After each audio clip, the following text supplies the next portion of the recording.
ეს გვირაბი ბორჯომიდან დაახლოებით 11 კილომეტრში მდებარეობს. დაბაში აღნიშნული ადგილი განსაკუთრებით ზაფხულში მსხვილფეხა რქოსანი პირუტყვის თავშესაფრად იყო ქცეული, რაც მანქანის მძღოლებს გადაადგილებას ურთულებდა. სიბნელის გამო აქ რამდენიმე ავტოსაგზაო შემთხვევაც დაფიქსირდა. დაბის მოსახლეობა ამ პრობლემაზე საუბრობს. ყოველდღიურად მოვიხმართ ამ გვირას სოფლის მოსახლეობა.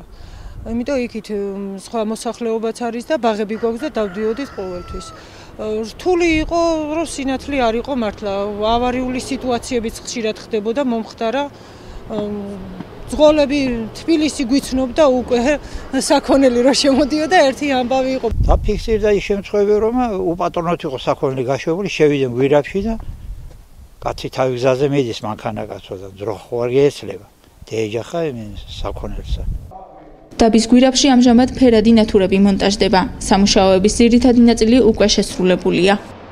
თანხა გამოიყო ბორჯომის მუნიციპალიტეტმა. ბორჯომის მუნიციპალიტეტმა ჩათვალა საჭიროდ, რომ ეს გვირაბი საჭიროებდა განათებას, იმ კუთხით, რომ ძალიან ბევრ საშიშროებას იწვევდა. დამონტაჟდა ბარდიურების აღნიშნული ფერადი ნათურები და ზევით, რომელიც თავარი ლამპიოა. ფერადი ნათურების მონტაჟი აქ სავარაუდოდ 10 დღეში დასრულდება. შპს გარე განათების დირექტორი იმედოვნებს, რომ სამომავლოდ დაბის გვირაბის რეაბილიტაციაც მოხდება.